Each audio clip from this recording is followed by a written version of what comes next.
Welcome to the Father Jim Clark Show, broadcasting here on Heavens Road FM. Thanks for tuning in. You're the most important part of the show. Well, welcome back to the show.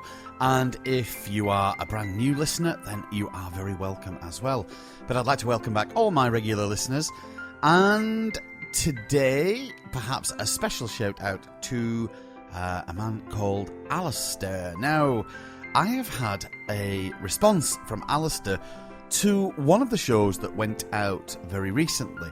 And I'd like to read you Alastair's his letter and my response, because there is something that this has really brought to the fore, and I want to discuss that in today's show. So he writes, Dear Father Jim, thank you for your thoughts today about the duties of priests, and especially the long poem mentioning the many, many responsibilities that priests have to undertake. You are absolutely right that we parishioners are so often guilty of underestimating just how much our priests do and taking them for granted. But I feel I should also add that there are two sides to this coin, and I believe that many priests persist in trying to be jack of all trades when they should be attempting to delegate and to involve lay people far more. Whilst it is absolutely right to encourage prayers for vocations to the priesthood, it is also essential that we all, priests and laity, pray for everyone to seek and respond to their vocation, whatever it might be. I do get rather frustrated when Vocation Sunday sermons and prayers focus exclusively on the priesthood and the religious life. As you know, Vatican II emphasises the importance of the laity's role in the Church.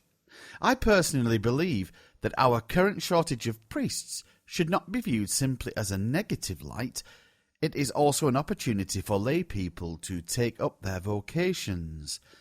I have lost count of the number of people I have come across in recent years who would love to have the opportunity to become more involved in different aspects of their parish.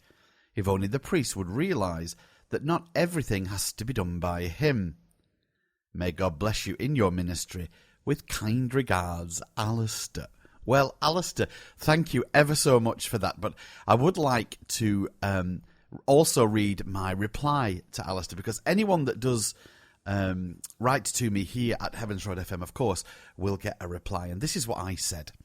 Dear Alastair, there are some lovely properties for sale in my parish. If you would like to move to Manchester, you would be made more than welcome.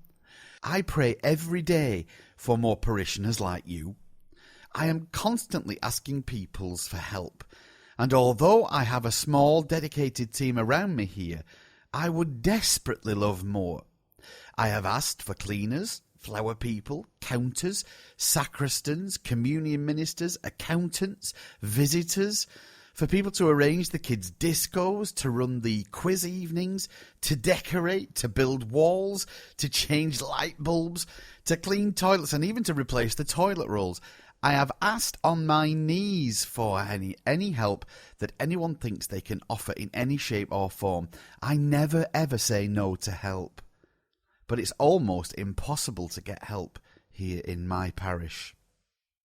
Having said that, I know that parishes do vary from area to area, and I think that you should approach your parish priest and ask him if he needs help, or, as you put it, prepare to let go of a few of the reins that he holds.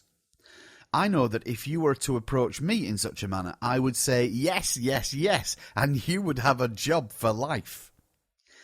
Thanks ever so much for the feedback, and I hope that your frustrations with we priests is only skin deep.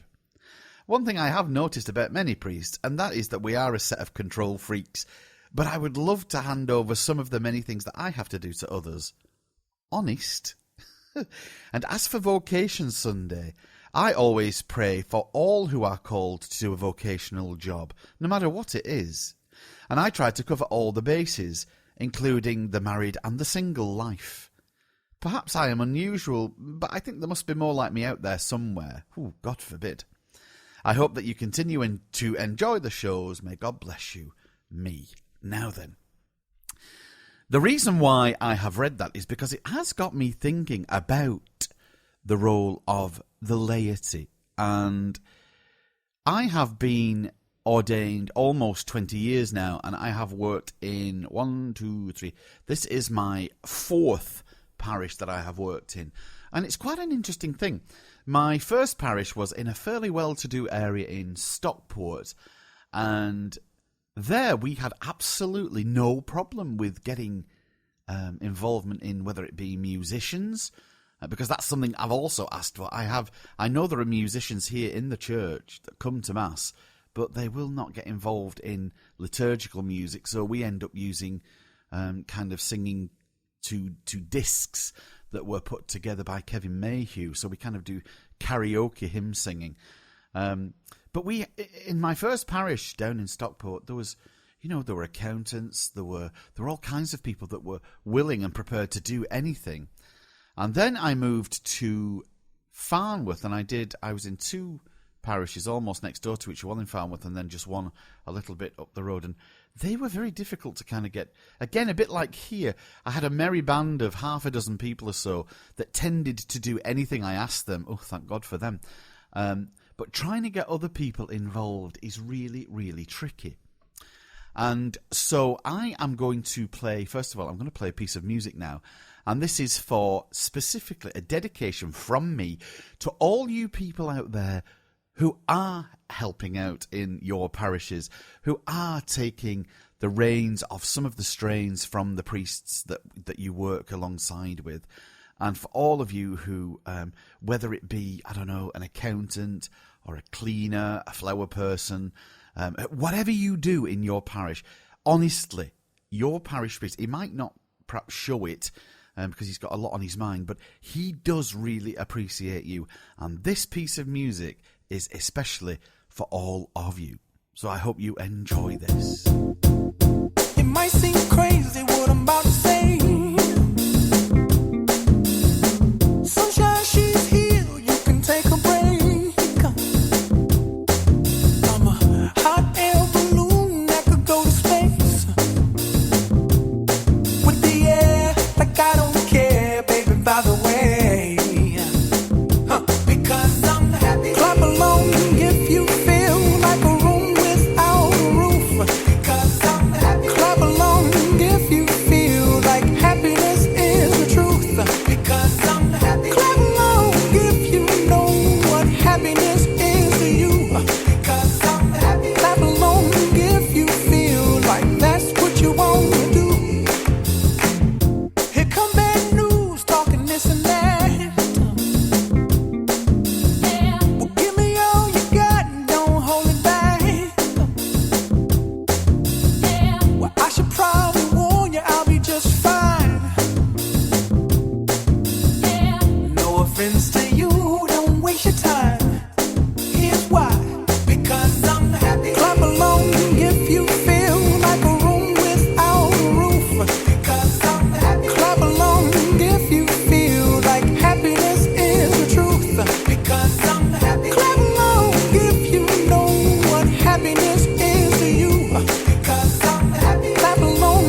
course, that was Pharrell Williams with Happy.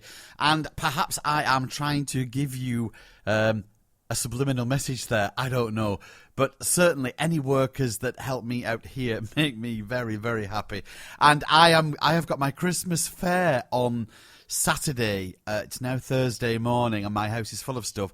They are coming in today, this merry band of a few workers that I've got. They are coming in to sort out the good stuff and the bad stuff, and then tomorrow they're going to sort out and set up the hall. And once again, this is my little merry band of helpers, and we do have them in every parish. And honestly, we do appreciate you, even if sometimes we forget to thank you. Now then, I said at the beginning that this got me thinking about various things, and one of those things was when I was first made a parish priest, quite a long time ago now. I was only ordained 2 years before I became a parish priest, so it's like 18 years ago now I'm talking about. I had a parish in Bolton, and I'd been there maybe 2 years, and the parish priest next door to me sadly died. And so they were left without a priest, and it was at that time really in the history of my own diocese of Salford that we didn't really have a priest to replace him. So I took over the role there as parish administrator. You cannot be parish priest of two parishes. That's just canon law. So I became their kind of stand-in parish priest, the administrator to the parish. I said mass for them and looked after the sacraments and that kind of thing and made sure that the plant was okay. And they were really upset with the bishop. I know there were a few people who had written to the bishop about needing their own priest. And they were quite demanding. And I remember getting a little bit frustrated with them because every time I went to the place, I didn't get, thanks, Father, for looking after the place. They were in my face about, what are you going to do about replacing our own parish priest? What are you going to do with the bishop? And it was like, And one of the things that I actually said to them, and I called a meeting there because I got so frustrated with them. And I said, look, this parish is actually about 35 years old. And in those 35 years, this parish has given how many priests to the diocese? None, actually. And so, unless you start giving priests to the diocese, I do find it, a bit hard-faced for people, to be so demanding on the poor bishop. It's not the bishop's fault. Priests come from homes like yours and like mine. And I have always said, that we should have been, for 20, 30 years now, we should have been drip-feeding our people about the fact that in the future you may not have a parish priest. And I do think that people have this attitude, well, that'll never happen to us. We're quite a big parish. We're a very busy parish. And that can't possibly happen here. But when it does, then, kind of all hell breaks loose. And the poor bishop really gets it in the neck. And where people think the bishop is going to conjure up, more priests from, I don't know.